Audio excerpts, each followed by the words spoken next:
Hello everyone. Namaste. Hope everyone is having a great day or, well, had a great day if you're watching from North America. Welcome to another episode of Narad News. Today we'll be covering just one topic, one article that I saw on Wall Street Journal that it caught my attention because I suddenly felt like, oh my God, really? Is the situation this bad? Um, but then, you know, something else came to my head that it could just be that, you know, it's being presented as one way so that there is more curiosity or a regeneration of curiosity in Silicon Valley. And the reason for that is we have seen, industrial revolution, we have seen the dot-com evolution, we have seen the whole information age where, smartphones came in, apps came in, all these companies got formed just around smartphone apps. We saw all of that come and go, right? I mean, it's still there, but it's maybe just not as booming as it used to be before. But now what I'm thinking is, or what my gut feeling is telling me is, since the world is in such a huge flux and overall the standard of living all over the world has gone up, especially in North America, it was pretty much there for a while. It's been there for a long time. In Western Europe, it's been there for a long time. Eastern Europe has definitely caught up. Middle East has caught up. Asia has caught up. Many countries in Asia have caught up, where people are just living much better lives in their home countries, right?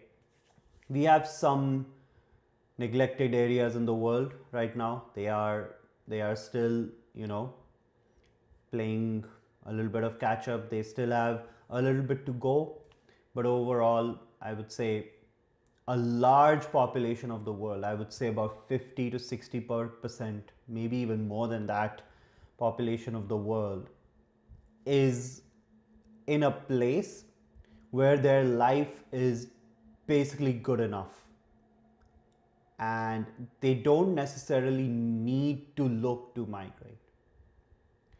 So, before I reveal more of this up front, let me pull up the article, the principal article that I want to lead this discussion with, right? Let's go. There we go. Right? So, the article here is why the tech world thinks the American dream is dying. Silicon Valley fears this is the last chance. Now, please focus on that. The last chance to amass generational wealth before AI makes money worthless. I have reason to believe that this is a little exaggerated a statement. Now, let's look at the argument presented in the article itself. I'm not going to read this top bit, fine, it's just an introduction, but it's a kind of FOMO that on first blush, let's go into that piece about universal basic income. So, yes, it smacks of sci-fi thinking, but in San Francisco, this feels real. What feels real is the fact that, okay, the last generation that will have an opportunity to build some generational wealth. And it's made more believable by the exploits of Elon Musk, the rise of OpenAI's Sam Altman, and warnings by Anthropic's Dario Amodei about Great Depression-like worker replacement. The transition will be bumpy, that's what Musk said this month on a podcast. We will have radical change, social unrest, and immense prosperity. I don't understand how those three things fit in the same sentence. Radical change, sure. Social unrest, fine. But if you're going to have social unrest, then you're not going to have immense prosperity. And if you're going to have immense prosperity, most likely there will be no social unrest, because if there is social unrest, I mean, the basic rule is that you will not have prosperity. But again, that's conventional thinking. So maybe Musk is thinking something else. When we go into the article, it's saying that, okay, universal basic income will become a reality for everyone so that, um, you know, AI is doing all the work, but everyone's getting a basic income so that, your bills are still getting paid. You're not doing any work, you're still getting paid, and your bills are just uh, getting down to zero as soon as they show up. That goes against the most basic of economics, in my opinion. Let's do a thought experiment. You have 100 people in a room, and all of them have $5,000, right? Everyone is at the same level. That does not make anyone richer or poorer. That would mean all the bills, everything that they use, will get priced accordingly to the point that it will become unaffordable for all of them, right? Every let's say 100 people, they have to pay for electricity. Well, electricity is regulated. Let's think of something slightly less regulated. Okay, smartphone, right? Now, XYZ company knows that everyone, regardless of job, regardless of whatever degree, whatever they have, everyone's going to get $5,000 in their pocket every month. They will have some statistics on what the cost of living is. So they will price the phone at such a level that it's right about slightly unaffordable or maybe affordable for everyone. So no one is any richer or poorer. It's the same thing. It's having exact same amount of money for everyone is the exact same scenario as the same set of people having zero money. The reason you have some sort of some sort of notion of cheap versus expensive things is because someone has lesser money and someone has more money. Now, I'm not advocating for, it should just the wealth gap should become so large that, the bottom sections of the society start feeling that they literally have no way out. I'm not advocating for that in any way. But all I'm saying, there has to be a certain level of inequality for people to strive and to want to move upward, right? So if everyone has universal basic income, then you're basically going to have, well, a bunch of couch potatoes who would want to basically not do much with their lives. And you will basically have products priced at such a level that no one will be able to save anything, right? The more you try to equate everyone, the more unequal it starts feeling for everyone. And it's only the top few making the decisions who feel that, okay, they can, they are the ones truly well off. Everyone else who's getting handouts feels like they have got nothing, right? And please look at all the states and countries in the world that follow that kind of model, where they have centralized control and then they're trying to distribute food, distribute money.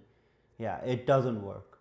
Now, sometimes you don't have a choice but to do something like that, just because, like, for instance, in India, you have a lot of welfare schemes. Just because there are 1.4 billion people, it's literally impossible to keep everyone satisfied with a purely capitalist model. But okay, as the country progresses, there will be a stronger and stronger case to get rid of all the welfare schemes. But yeah, I mean, which government has survived after slashing a bunch of welfare schemes? So we'll see. Again, I don't want to digress into there, but I want to come back to this. So it looks like I used to be really excited about UBI, but I think people really need agency. They need to feel like they have a voice in governing the future and deciding where things go. I am with Sam Altman here. Altman, OpenAI's chief executive, said last year, asked by a podcaster about how people will create wealth in the AI era. If you just say, okay, AI is going to do everything, and then everybody gets a dividend from that, it's not going to feel good, and I don't think it actually would be good for people on board. Now, let's read certain other sections here. If money is out, scarce assets like art could become key. Musk has said as much himself. His vision for the future involves robots who handle physical tasks while humanity struggles to keep up with AI thinking, leading to what he calls universal high income and an era of abundance. I'm not seeing that. I truly feel if everyone literally has the same amount of money coming into their bank account, no one is any better off. Unless they are finding that anomaly or that abnormality in the market where they can go and make an extra buck. And then once one guy does it or one person does it, there will be other people who will do it till the arbitrage just cancels out that opportunity. There was once upon a time when software engineers were the pinnacle of employment. Today software engineers are more or less blue collar. So now we are actually seeing a lot of trades being paid more and more than your typical engineering salaries because no one wants to be in the trades. It's a lot of physical work. So you're seeing that flip. Anyway, bold statements from a guy who insisted on a $1 trillion pay package from Tesla. $1 trillion, seriously, man. Wow. Talk about guts. But where his CEO, which he has argued wasn't about the money, so he wants to see. This is where I'm losing the plot here. In one sentence or in one statement, he's saying universal high income, era of abundance, money doesn't mean anything. But then he went and requested a $1 trillion pay package from Tesla. I could have understood, okay, 10 million, 100 million, whatever. Okay. Anyways, he basically owns the company. He has a board. If the board gives it to him, good for him. I'm not gonna say, I don't have an opinion on whether it's a right thing or a wrong thing for Elon Musk to get paid that much. I don't care. But what I find fascinating is on one page he's saying, or on one hand he's saying, money will become useless because of AI, and then want such a pay package from Tesla. Why don't you future proof yourself, right? Don't take the $1 trillion pay package. Still, it can look like the rich are trying to get richer, so maybe it's not surprising that San Francisco tech community has been infused with get rich now or die trying vibe. This is where I thought it might actually be interesting to look at some other data to see what is actually happening in Silicon Valley. And that's what took me to explore a little bit on how the venture capital world is doing, because that's ultimately the holy grail of all innovation, right? Not all innovation, but okay, tech innovation. The IT boom started in Silicon Valley. It's still the hub. So maybe there is an element of, okay, maybe quote unquote, that the Silicon Valley is not offering enough opportunities for the American dream, and it may be, drying up soon. But maybe there are other options, and that's where. Let me just see if there's anything. This is the last chance to build generational wealth. Again, yeah, a young working AI startup scene seemed to embody the current zeitgeist when he was quoted this past fall in San Francisco Standard. You need to make money now before you become a permanent part of the permanent underclass. This is where I think this will be a localized issue. And let's look at why. Here is a report from Silicon Valley Bank where 51, this is the recent data from 2025 on what the venture capital world has looked like, especially in Silicon Valley. So, Silicon Valley Bank couldn't be more obvious.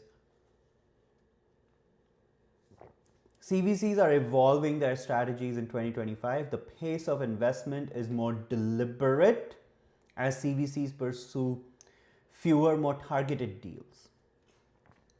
So one thing to understand is when there are fewer targeted deals being pursued means there is not enough money going around. It's simple. That's why you have to be careful with what you're putting your money in. And the other thing to note is the probability of startups becoming successful may have dropped. And that's why corporate venture capital, CVCs, are pursuing fewer, more targeted deals. Right? These are the two main reasons why you would see fewer deals happen. Now, of course, US is going through an inflationary period. It's not too bad, but there's still inflation in the country, so interest rates are high, so cost of capital is high. We know the shebang, right? Cost of capital is high, so there is not enough to go around. There's not enough to invest. 51% of CVCs cite speed and efficiency as persistent challenges. 22% of CVCs have used the secondary market to generate liquidity. That's up 7% from last year. So for those of you who don't know what secondary market is, it's essentially think of it as, buying and selling stocks on a stock exchange. The company has already been listed for years. You are essentially buying it from XYZ unknown person. And then when you want to get out of that position, you're essentially selling it to ABC unknown person. So that's a secondary transaction. The shares have been floating around in the market. You just bought it from someone, now you have sold it to someone. Now, when secondary market in private companies, private equity works basically the same way. Let's say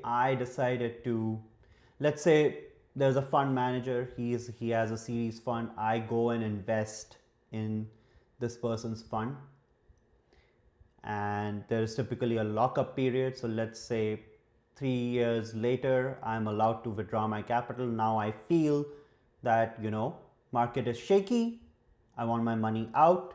So what the fund manager or the general partner in this case will try to do is, in order to refund my money, he or she will then try to sell that stake to someone else, and that's a secondary sale.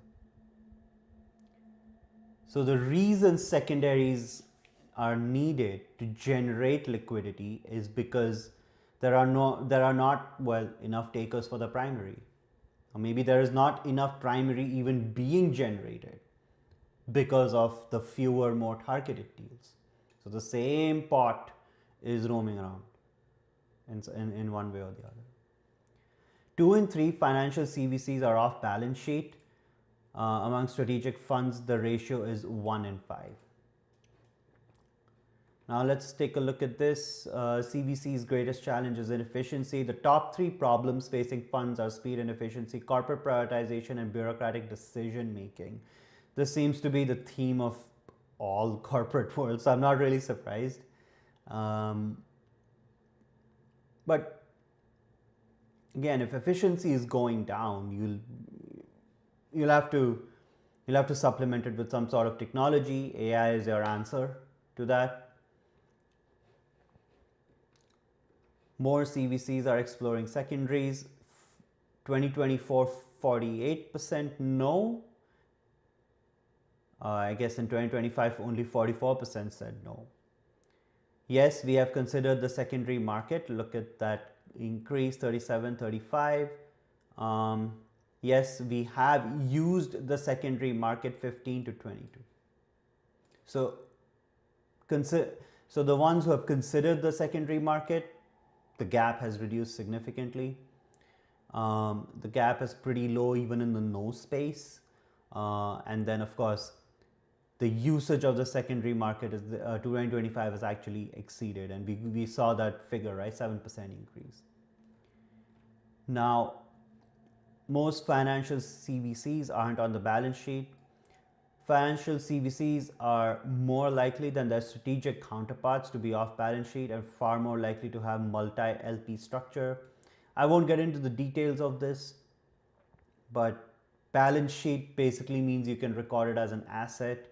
If you're putting it on your income statement, then it comes as a part of revenue and expense. The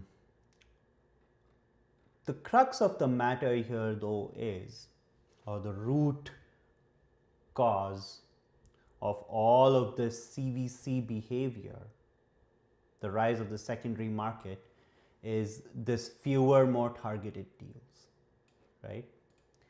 There are two reasons this could be happening. One is all the microeconomic reality of the US. Cost of capital is high, not enough money to put in. The second could be there are not enough deals or enough convincing deals that are even showing up. Now, the reason that enough deals may not be showing up, again, can be because of two reasons.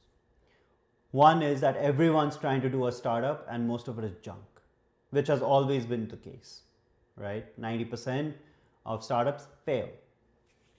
The other reason is not enough opportunities are showing up in Silicon Valley. And that's what I want to explore next. So here is the global startup ecosystem report. This is the startupgenome.com. This is all publicly available, also in the sources in this video. So if you notice my thumbnail, it had a bunch of cities spelled wrong, right? But what I want to show everyone is that, let's look at this. This is the global startup ecosystem ranking 2025 top 40. For the first time since 2019, London has slipped one position in the rankings to become third. It was tied with New York City from second. So on top, you still have your Silicon Valley, New York, London, right? Boston moved up one rank. Paris moved up 2 positions. Hong Kong made the most significant improvement of all top 40 global startup ecosystems, moving from the emerging ecosystems ranking in 2024 to number 27 this year. Right?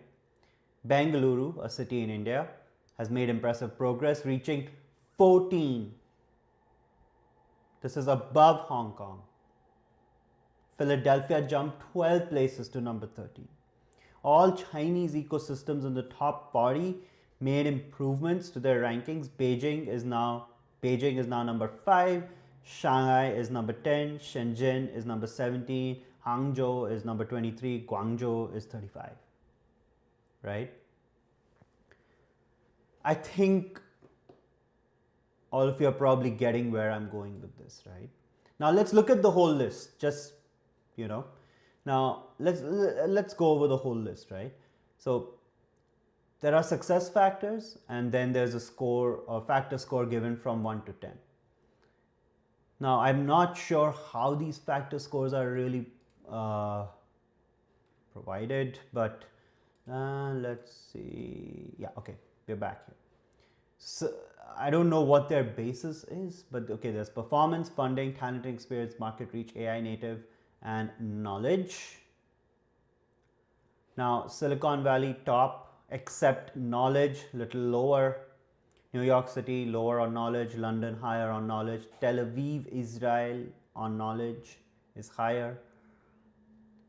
What I want to call everyone's attention to is, let's look at the top 5, and there's a tie between Boston and Beijing, right? You are really seeing performance at pretty much the best it can be. Funding, okay, slightly lower in Beijing, but it's not really that, I mean, it's 10 to 9 to 8, right? Talent and experience. This is one to look out for. Market reach, AI native, and then knowledge is the one where you will see a lot of fluctuations, right? So if you have someone sitting in Beijing, young kid, decides to go for a startup, he or she needs $50,000, or I don't know what that would be in yuan, but I think it's conversion rate of 7. So let's say 350,000 yuan. does that person even need to bother going to Silicon Valley looking for that money? Now you could say, okay, China is already, by PPP terms, it's the largest economy. Nominally, it's the second largest, maybe not the most effective comparison. Okay, what about Tel Aviv? Now, Israel tends to, always become a topic of controversy, but I want everyone to go find this book called The Startup Nation, and it charts how the Israeli startup ecosystem functions. You have someone sitting in Tel Aviv, they have a startup idea. Why would they bother going to London, New York, or Silicon Valley for that matter? Right? Now let's look at some of the cities that are sort of lower on this list, maybe not as great. Now you get into Singapore, Shanghai, Tokyo, Paris, Philly. And look at that. Philly is AI native, it's one of the top. Bangalore, so 885764. Let's take a look at Bangalore. This is a city in India, right? Now 8 on performance. Let me see. 8 on performance, 8 on funding. Okay, 5 on talent and experience, fairly low or midway. Market reach, AI native, and knowledge. So market reach 7, AI, and then knowledge. Now, from what you see on this list, Bangalore is scoring, well, a lot lesser than the top 5 in several of these categories. But let's step back a bit, right? You have one idea, a simple idea. Do I really need to try and go to Silicon Valley looking for money? Maybe I just need an angel, right? I just need one angel to show up with $50,000, $100,000 in cash to at least bring that idea to life and then see if it's going to work or not. Do I really need, with all the AI, with all the proliferation of programming, let's assume this is an IT idea. Do I really need to go looking for that money in London, New York, Paris, anywhere else? No. I can just sit in Bangalore and do it. Especially in a world where there's so much flux on, how do you get to a place legally? How do you set up your companies? What can be the policy tomorrow? There's so much uncertainty around immigration allowances, etc., etc. In all Western countries. I'm not just trying to target the US. It's happening in Canada. Like there is slowing down of immigration in Canada as well. So again, this takes me back to my previous point that overall, since the standard of living for everyone has increased, there is just more money floating around in other parts of the world. So people, aspiring entrepreneurs, they don't necessarily need to look to Silicon Valley for that initial seed money, maybe round A, round B, round C. Once they get to a point where they are either trying to go public or they are into, a round E, round F, where you're getting into multi-billion dollar valuations, that's where you need that kind of cash. And that's where an ecosystem like Silicon Valley would come in. So this is not to try and take away or try and suggest that Silicon Valley is, on its downfall or anything. I don't think so. All I'm saying is Silicon Valley has become so premium, that even most of the early entrepreneurs, they can't even possibly afford to go looking for money in Silicon Valley. 1. 2, they just have options around them, maybe even in their home country. Or maybe just on the coast they live. Look at Philadelphia, it's sitting at number 13. Why would someone, well, New York is close enough, so I guess I guess New York basically is in the same area. But look at that, some kid sitting in Philly, or let's think, okay, Exton, Pennsylvania. Maybe some kid in Exton, Pennsylvania has a startup idea. They don't even need to go all the way to New York. Philadelphia has a robust enough ecosystem to at least get them started, even get them maybe midway, and then they can look to New York and Silicon Valley. Okay, now I'll look for money in these markets, right? Same thing in Seattle. Why would anyone want to drive all the way down to California, live in a extremely expensive place to try and get some money? Right? Someone sitting in Mukilteo, Washington, they can just try to find funding in Seattle and then go from there. Not everyone needs to have everything at a 10 just to start their company. They just need a little bit of cash because they typically have all the knowledge to jumpstart their idea. It'll basically be a team of 1, 2, at max 4. They don't necessarily need all these 10s because they are not even going to tap into those 10s. Right? Let's look at even some of the lower markets, right? Like I live in Canada, and if I have a startup idea, do I really need to try and go to the US? No, I could go to Toronto. Or, lucky enough for me, oh really? I know there was, okay, let's go here. Or, lucky enough for me, Vancouver is 36. It's low, but again, do I really need a New York or a Silicon Valley to be able to just start a company? Think of it as a young YouTube channel like this one, right? Do I really need to, let's put it this way, right? I'm on my, I think, 35th odd video, somewhere there. It's still a learning process.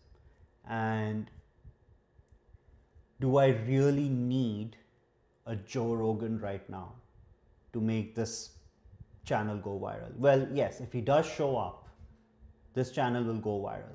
Do I even have enough experience? Do I even have enough knowledge on how to run a channel to have a guy like Joe Rogan sitting in this podcast?